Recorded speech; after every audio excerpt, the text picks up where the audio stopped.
How did I get to this point in my life? Waiting for my wife to come home. I have news that will shock her when she hears it. While I'm sitting here, there's an old song playing in my head all the time. I'll have to look it up when I get the chance. I don't know where I heard it. If you want to be happy for the rest of your life, never marry a beautiful woman. So from my personal point of view, it is better to marry an ugly one. My name is John Capone. Yes, I've gotten a lot of ridicule for that. And I'll start my story with the day I met Tess, but we can digress a little to fill in the blanks. Tess and I both worked for a family-owned regional bank headquartered in Austin. I was lured away from Chicago by Jeff Owens, a headhunter who happened to be my classmate at Northwestern University's Graduate School of Management. My task was to help the bank enter the 21st century by introducing new back-office automation. I was a senior vice president making six figures and climbing the corporate ladder to EVP COO. I was also a divorced father of a beautiful 6-year-old daughter named Robin. Tess was the manager of one of the city's branches. She was one of the fast kids at the bank, thanks in part to her MBA from SMU and her drive to succeed. At 27, she managed the second most profitable branch in the bank. I had been managing the back-office operations division for almost a year, and had not met Tess until now, only aware of her reputation as a rising star. Tess Baker called my office to complain about one of the supervisors in my division. Joyce Denby appears to have had a loud argument with one of the cashiers, Tess. It was one of those situations that happens in any industry, sales versus operations. After listening to Tess Baker's version of the incident, I responded, "Miss Baker, this is the first I've heard of this, and I would like to speak with Miss Denby before taking any action. That seems fair. I'm sure we would do the same if a bank customer complained about any of your staff. I promise to contact you by the end of the day." "You're right. That's what I would do. Thanks for looking into this." Before I even hung up, Joyce was standing at my office door. "John, can I talk to you for a second?" "Sure. Come in and close the door if you need to." Joyce closed the door and got straight to the point. "John, I screwed up. I let one of the branch tellers make a fuss about me, and I ended up confronting her. The branch manager just called me. I said I'd talk to you. It was my fault. I had a terrible morning and I let it affect my work. I'll try to make sure it doesn't happen again." "Joyce, are you ready to call the cashier and her manager to apologize?" "As soon as I leave your office." "Great. Try calling soon because I promised to call the branch manager back before the end of the day. Joyce, your admission of this and your willingness to apologize are two of the reasons you will be running your department when Jim Benson retires next year." Joyce made her calls, and before I left that day, I called too. Tess Baker was very pleasant and appreciative of the way Joyce and I handled the situation. I asked Tess if she would like to meet me for coffee one morning, and she agreed. This wasn't the first time I'd met with a branch manager to improve interdepartmental relationships, so it was something routine. We agreed to meet at the Starbucks, next to their branch, the following Tuesday.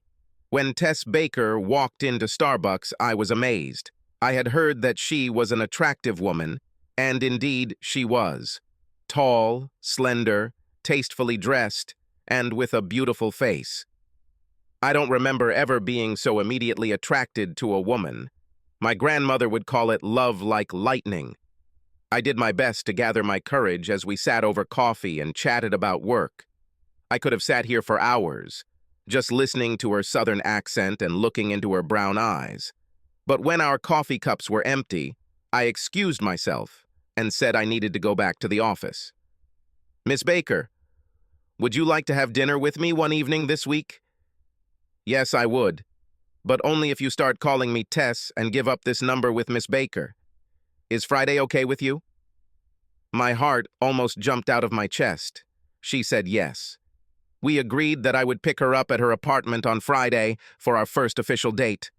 Our first date was at a fancy Creole restaurant, followed by cocktails at a jazz bar downtown. We spent a wonderful evening sharing the past and talking about where we see our careers heading. I took her home and kissed her goodbye. She asked me to join her for a picnic with friends the next day. Much later, Tess admitted that she was as fascinated by me as I was by her when we met for coffee. That's why she chose Friday for dinner, knowing that if we continued to get along, we could spend Saturday at her friend's picnic. I was on cloud nine on the way back to my car after making sure she was safely inside her front door. The picnic on Saturday went well. Her friends seemed nice to me, except for one thing. I'm sure her friend Ted was a little jealous, but he didn't show it, so the day passed without incident. On Sunday morning, I picked her up and took her to church. This Catholic boy walked into a Methodist church and tried to keep up with the unfamiliar hymns. We sat on the bench with her parents, me on one side, her father Henry on the other, Tess and her mother in the middle. On the bench behind us sat her two older brothers with their wives and children. After the service, we went to her parents' house for brunch. Her mom and brothers were great, but her dad was a little standoffish. I later learned that he was a bit of a racist against Catholics, and my last name, Capone, didn't help. But I have to give him credit, according to Tess. He never spoke ill of me. Our courtship was moving at lightning speed, so I arranged for Tess to meet my daughter Robin the following weekend. On Saturday, I picked up Robin from my ex-wife's house, and the three of us went to the Austin Zoo. I was lucky. Tess and Robin got along great. We ate dinner together, and after we drove Tess home, Robin sat in the back seat and talked about how much she liked my new friend. Robin and I spent Sunday together, just the two of us, before I took her to her mom's on Sunday night. I even received a call from Sandy at work on Monday. Robin spent Sunday evening telling Roger and me about Dad's, quote, beautiful, super sweet friend, end quote. What's going on, John? Who's this beautiful, super sweet Tess? Sandy and I were best friends in high school. Sandy was a head cheerleader, and I was captain of the football team. We both did track and field in the spring and had most of our AP classes together. We both received academic scholarships to the University of Illinois. Sandy is absolutely stunningly beautiful and probably the sweetest person you will ever meet. When we weren't dating other people, we were dating each other. In fact, we took each other's virginities and continued to be friends with benefits from the time we were in high school until we got married. In college, I only had sex with a few other women, and Sandy only slept with 2 other guys. None of these relationships lasted, so we always came back to each other. But what's interesting is that we never fell in love with each other, our hearts just weren't in it. So, why did we get married? It was Robin. Sandy stopped taking the pills for medical reasons and used a diaphragm. A pair of smart college seniors did what couples have done for centuries and got pregnant. I know many couples would go to a clinic to get a quick fix, but that wasn't us. We went home, told our parents, and said our yeses, and life was good. Sandy and I both graduated from college, moved back to our hometown, and got jobs. I worked at a bank in downtown Chicago, Sandy at a local law firm in their accounting department. Robin was either in daycare or with one of our moms. I even went to night school to get my MBA. When a bank in Austin lured me away, Sandy enthusiastically jumped at the opportunity to move to a warmer location. It didn't take long for her to find another accounting job at a law firm in Austin, where Sandy met Roger. I will never forget the night I came home and received the news. Sandy made my favorite dish and dessert. We ate and put Robin to bed before it hit me. We need to talk. John, I've met a man, and we're starting a serious relationship. We've only had coffee and lunch together so far, but I think I've found my soulmate. You and I always knew we didn't love each other as much as we hoped. Do you still think so? I sat on the couch looking at Sandy, my best friend, and the mother of my daughter. Sandy, no, I haven't changed. I still love you as a friend, and I'm glad we were able to share our lives with Robin, but I always hoped you would have it all. Where do we go now? Roger, that's his name, wants to meet you. So I arranged to meet Roger for dinner. I was sitting at a table in a local pub when this very handsome, muscular guy walked in. We met, and Roger got straight to the point, his words just pouring out of his head and heart. John, I'm not the one to ruin a marriage and split a family. If you tell me to leave and never see Sandy again, I'll pack up and leave town. I love her so much. It started innocently. We haven't even kissed yet. but there's a spark between us, and Sandy told me about your marriage and how it worked out. I'm serious. Say the word, and I'll leave." Roger's statement made me think for a second. Wow, this guy was right. He was ready to quit and move just so as not to violate his ethics. While I was thinking about all this, I watched his eyes, and a slightly noticeable moisture appeared in them. "Roger, you and Sandy can find out if it was meant to be. Sandy thinks she has found her soulmate in you. But I have two conditions if you plan to become a couple. One, Sandy and I have been friends for many years, and I don't want to lose it. I would like to continue our friendship, and I promise not to abuse it. From this night, I promise not to touch her sexually. I will respect your connection the same way you respected mine until now. Second, and this is the most important of the two, I refuse to give up my daughter. I assume that Sandy will get primary custody of Robin. If you and Sandy become a couple, I never want there to be a dispute where Robin is affected. Robin remains my daughter, and she will continue to see my parents and her grandparents. If you agree to my terms, Sandy and I will begin the separation process. Give us some time to work things out. It will be hard for Robin at first. But if everyone behaves correctly, we can ease her pain and help her understand that she doesn't lose our love. What do you say to that?" Roger agreed. Sandy and I separated and eventually divorced when it became clear that Roger and Sandy had something that she and I never had: the passionate romantic love of two people who were meant for each other. Sandy and Robin took Roger to Chicago to introduce him to her parents and even spent the day meeting my parents. My mom and dad were worried and upset when I called them with the news. They always loved Sandy and hoped that we would stay together as a family. But I prepared them before Roger showed up at their door, and by the time Sandy, Robin, and Roger left, my parents wished them well, although Dad told me that Mom didn't stop crying for an hour after the door closed. Sandy and Roger were married in a small ceremony at Roger's church. Roger's parents were puzzled by our unique relationship, but they loved Sandy and Robin. And yet I think they were taken back when I gave away the bride. It was funny to see their friends' reactions when I was introduced at the reception as Sandy's ex. I didn't want to ruin the reception, so an hour later I drove Robin to my new home, a half-mile from where Roger and Sandy had settled down, and the newlyweds were off to the Virgin Islands for their honeymoon. So when Robin told Sandy about my new relationship with Tess, Sandy responded with the same enthusiasm I showed for her and Roger. Tess and I continued to date and continued to figure out how we were a good fit for each other. Similar but not exact ideas related to religion, politics, family, and other important values. There is only one aspect of a committed, long-term relationship left: sex. For the first 6 weeks, we only kissed, hugged, or let our hands wander a little. We took our time until Friday night, when we exchanged our first "I love you." We were eating out when Tess said, "I love you," as I spoon-fed her tiramisu. I didn't hesitate. "I love you, Tess. I don't know why I waited so long to tell you." Tess smiled and took my hand. "Can we go to your place tonight? We need to stay at my apartment first. I have my bag packed for the night." We didn't finish the tiramisu.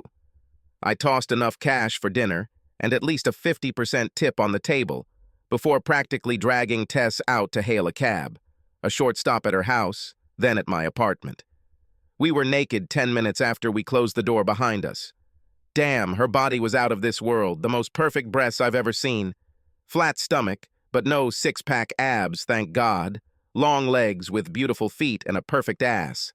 What really surprised me were the additional features. Tess had a pin in her belly button and a Chinese character tattoo on her upper back. We made love for hours, fell asleep, and got down to business the next morning. She wore me out. Thank God we got to meet her parents at Sunday service. It was hard for me to look her father in the eye given some of the things we did on Saturday. The sex was so great. Tess was so sensual and wild. The belly button jewelry, the tattoo. All this made me wonder for the first time whether Tess was hiding from me the whole truth about herself and her past. But I let go of my doubts. Tess and I got engaged within a month and we're planning a wedding for next summer. Working in the same bank was not a problem, since we worked in different divisions. Well, there was one problem that I will talk about later, but it was not related to the official bank personnel policy. As I said earlier, I was on the fast track to becoming the next COO at the bank. One of the reasons for my rise was my success in optimizing and automating operations, which saved the bank tons of money. The other reason was more personal. Roy Johnson, the bank's president and major shareholder, took a liking to me. He was great to work with.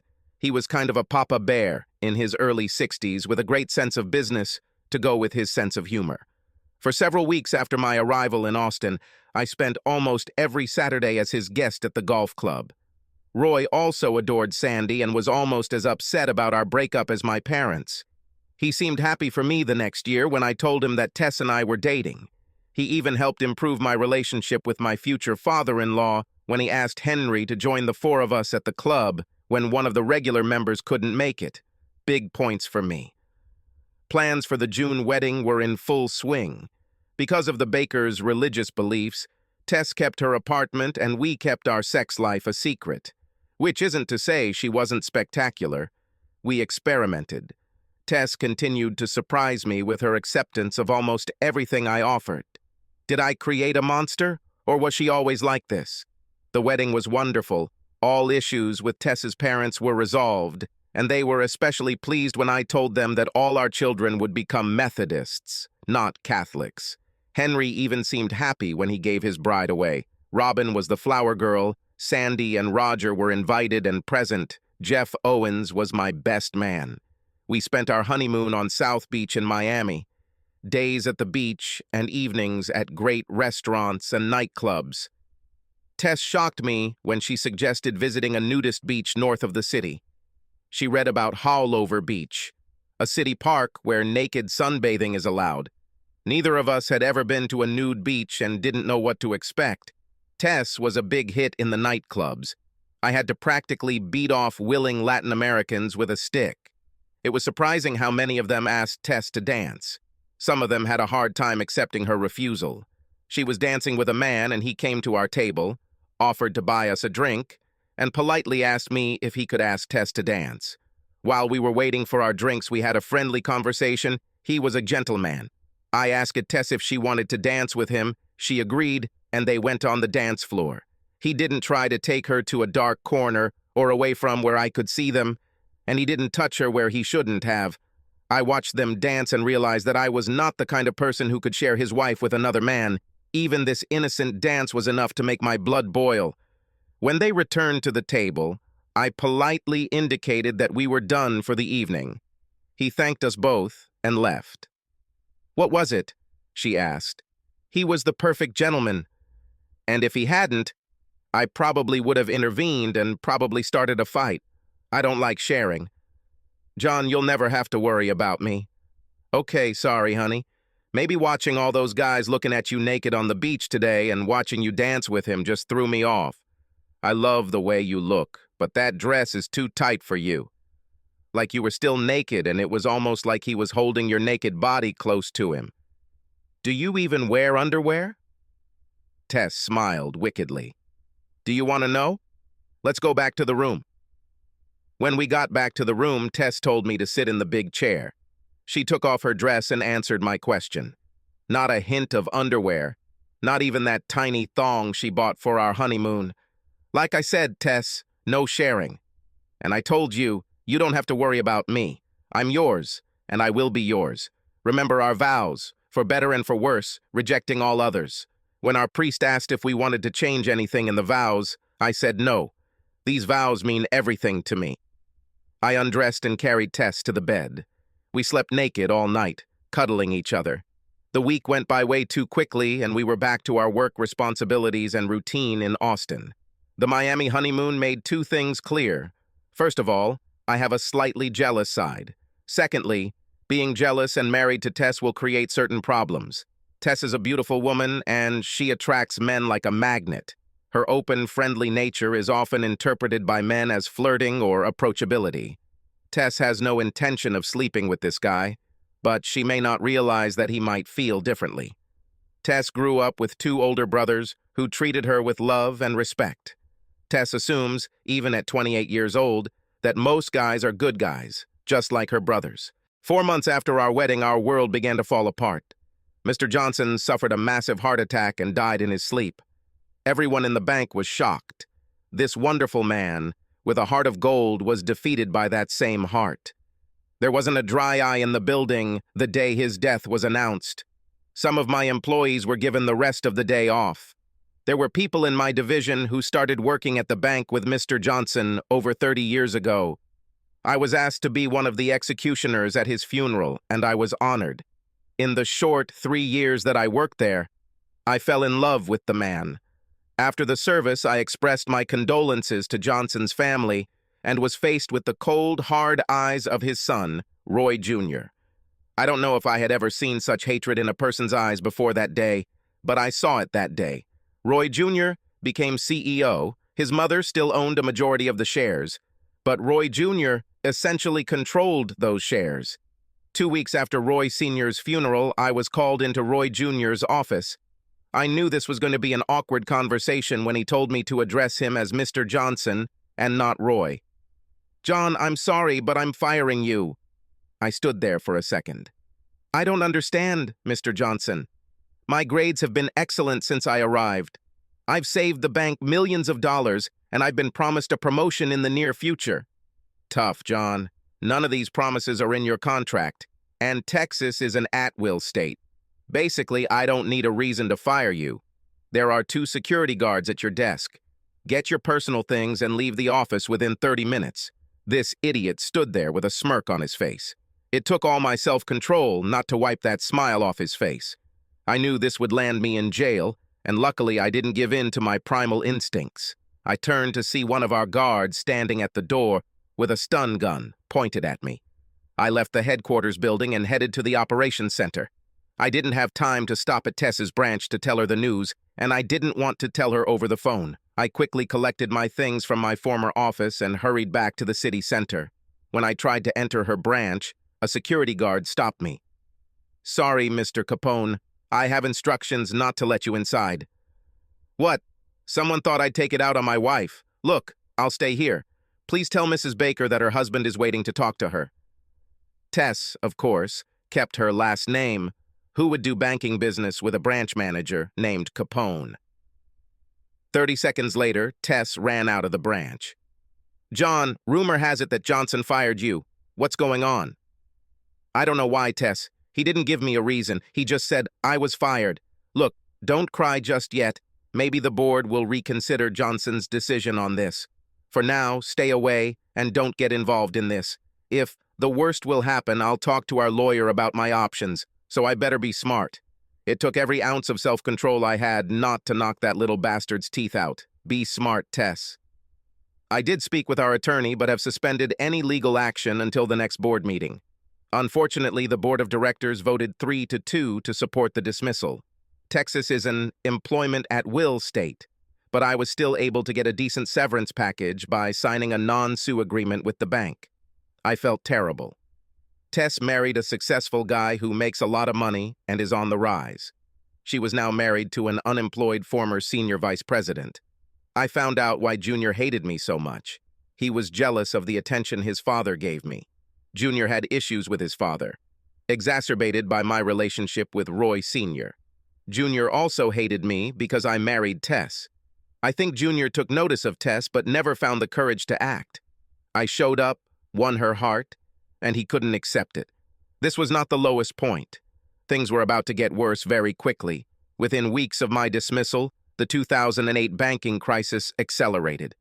Banks were closing or merging, and bank employees were thrown out into the streets by the thousands, while I struggled to find a new job. Hundreds of resumes have been submitted with barely noticeable results. It also required Tess to keep her job. There was no way for her to change banks, although we were both concerned that she was working for those scoundrels who got rid of me. So I stayed home, sending out resumes, and Tess went to work every day for the bastards who threw me out. Tess has been a champion throughout it all. She did her best to encourage me with words of encouragement. I couldn't count the number of times she said, "John, I didn't marry the senior vice president. I married you. These companies are fools for not hiring you. We'll get through this." I even considered changing my last name to Baker, but that would only raise questions if they looked at my high school transcripts. About 4 months after I left, Tess was informed that she had to attend a week-long conference in Denver. This was our first real separation after marriage. The first night, Tess called me from Denver. She cried, "John, Roy Jr. is at a conference. I think it was just an excuse to leave me alone with him and away from you. I couldn't even concentrate. He sat next to me for most of the sessions and then asked me to have dinner with him tonight. I think I'll feign illness and come home tomorrow." I had to think. It was hard because I was so angry that my brain cells were shutting down. "Wait, honey. Stay in your room tonight and order room service. I'll be with you tomorrow night. Hang in there just one more day. Go to your sessions and don't tell Junior I'm coming." We talked for another half hour, and I calmed her down. When we hung up, I booked a flight to Denver. The hotel had instructions to give me a room key. I sat in her room, waiting for Tess to finish her last session of the day. She walked in, and we hugged like there was no tomorrow. "Call Junior. Tell him to come up here." "John, you're not going to do anything stupid, right? Please don't do anything that will land you in jail." "Don't worry. I may be Capone, but I'll use my head, not violence." Tess called Junior and asked him to come up to her room. I'm sure he thought it was his lucky day. 10 minutes after knocking on the door, Tess let him in, and he didn't notice me in the corner until she zipped it shut. He turned pale when he saw me. It helped that I was holding a golf club that I'd purchased earlier at the resort store. "Sit down, Junior." Junior sat down on the chair I was holding for him. I positioned myself between him and the door. "You can leave now, Tess. I'll join you for dinner after I talk to Junior." "John, remember our conversation." "He'll be fine. We'll just talk." My promise to Tess to only talk about discussions may have inspired his courage, plus the alcohol I sensed from him, because as soon as Tess left, Junior spoke up. "I already got her, you know. Last night after she joined come over for a late dinner." This took me by surprise. My tease with this idiot. But I quickly recovered. "No, you didn't do that. She would never have anything to do with you.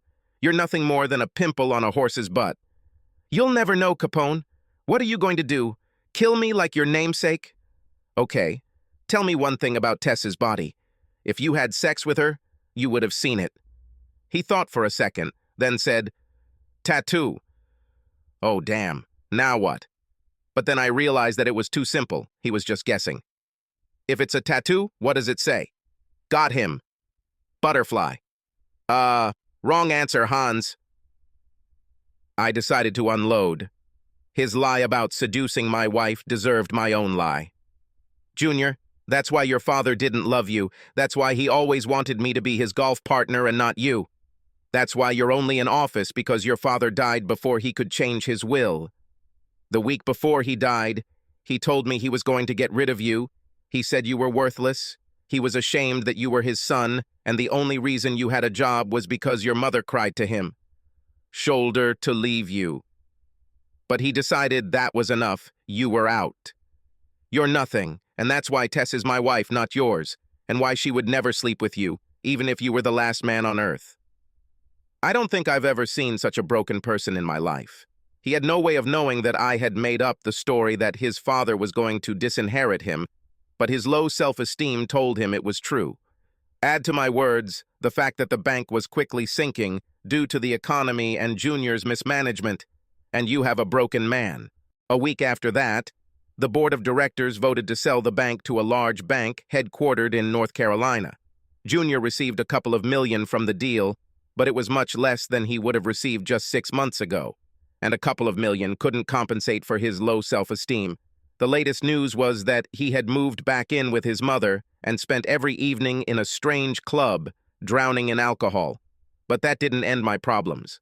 I was still out of work and Tess still needed hers, now working for a large bank. Part of my problem finding another job had to do with my reluctance to leave the region. Robin was in Austin, and the thought of seeing her only a few times a year broke my heart. Less than 6 months later, one of the senior vice presidents of a large bank took notice of Tess. Beautiful woman with style. Unfortunately, the big bank still had old-school attitudes towards women in the workplace. There were rumors that there were ongoing sexual harassment claims against some managers at the bank. Chris Haynes was senior vice president in charge of the Southwest branch network. Within 6 months, he reorganized his managers. Tess had just turned 30 and was now in charge of 12 branches in the Austin area. She also reported directly to Haynes.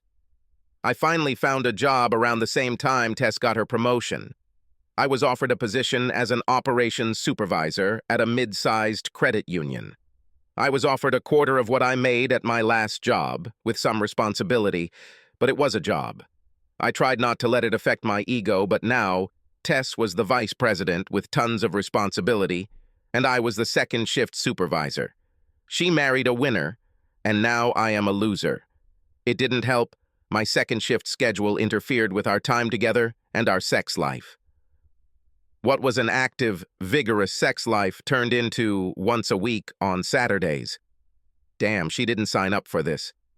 But I will say this, Tess has never shown me less love than she did before my luck started going downhill. When we were together, she was still my charming, loving, affectionate self. She treated me with love and respect. It was my own ego and how I thought people would react to me became the problem. With her new position, Tess had to travel to Atlanta every month for 2 or 3 days. Since we didn't see each other much during the week, her travel schedule didn't impact our overall time together much. But gradually, I began to notice signs of stress on her face after returning home. I asked her more than once what was bothering her, but either she didn't want to burden me with her problems or she was hiding something. One thing she shared was her desire to start a family, even if it meant living on one salary, whether it was her as a housewife or me as a housewife. We decided to cross this bridge when she became pregnant. Tess stopped taking the pills, but we didn't change our schedules, so getting pregnant might require a miracle. For the next 9 months, we held on. I never stopped looking for a better position. I was damned before I would become a stay-at-home dad. I needed a new job with a decent schedule and salary. That's what I'm ashamed to admit. This is the only secret that I intend to take with me to the grave, and I pray that Tess will never find out about my misdeed. 5 months after we decided to try for a baby, I used funds from my personal rainy day account and hired a private investigator. I asked to shadow Tess for a full week while I was working second shift and when she went on one of her trips to Atlanta. The detective found nothing worthwhile during his week in Austin. Tess went out 2 evenings a week. She spent one evening at her parents' house, the other she met a friend for coffee. The 2 days in Atlanta were more troubling. The detective watched as Tess and her boss had dinner at the hotel where she was staying. They had dinner, but Tess limited herself to 1 glass of wine. During dessert, there was a long conversation. Tess kept shaking her head. The detective could not hear the conversation, but it seemed that Haynes was trying to get Tess to spend the night together, and Tess was refusing. The detective remained nearby as Tess stood up and headed towards the elevators. He watched Haynes as he watched Tess enter the elevator. Before the doors closed, Haynes jumped into the elevator.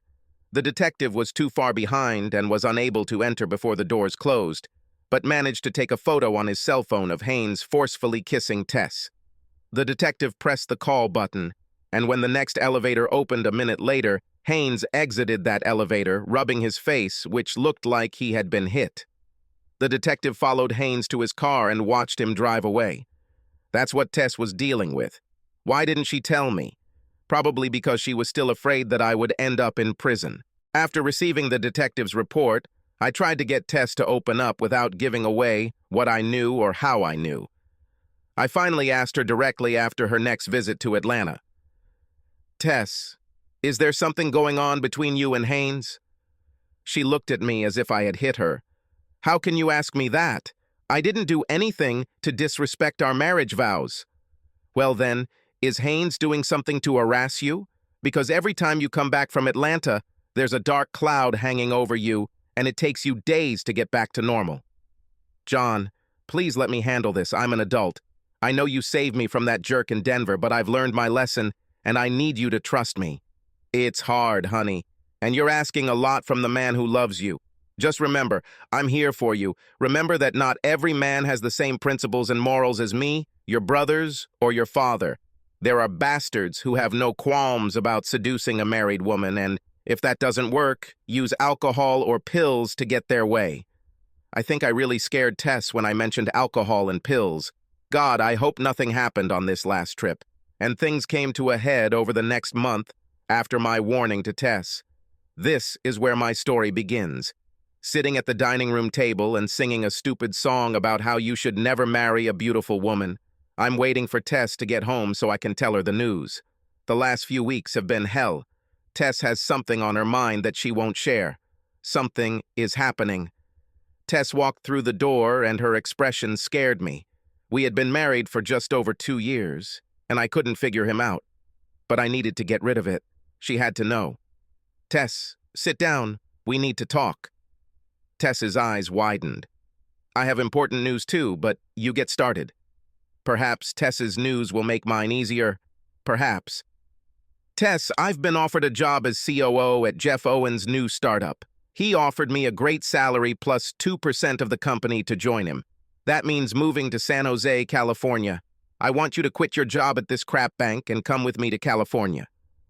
Tess froze. Why couldn't I read this woman's face? Perhaps it really is true that men are completely clueless when it comes to women, because what Tess said next was enough to throw me off guard. John, I'm pregnant. What? John, you and I are going to be parents.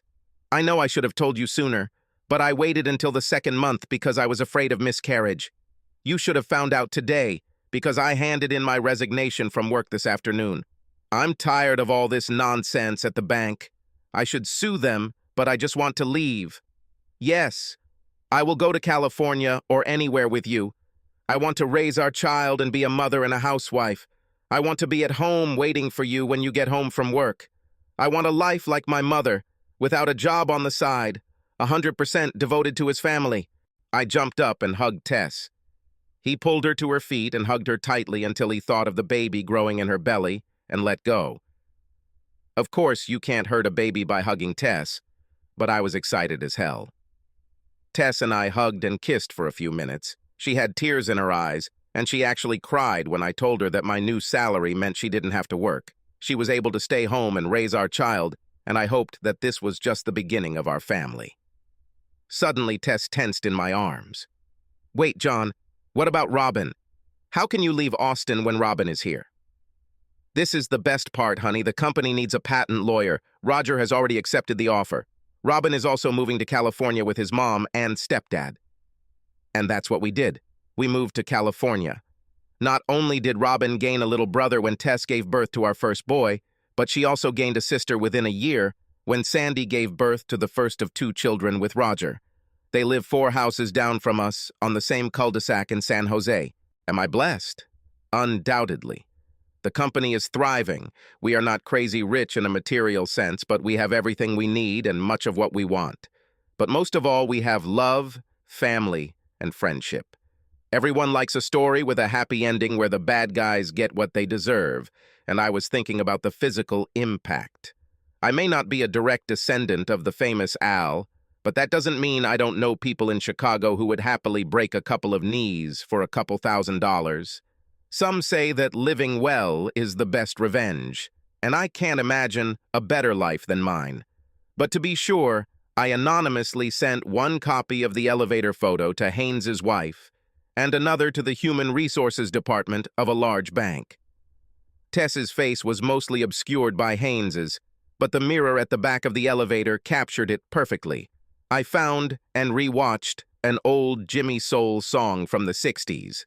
If you want to be happy throughout your life, it is better to make a beautiful woman your wife, provided that this woman is as beautiful on the inside as she is on the outside.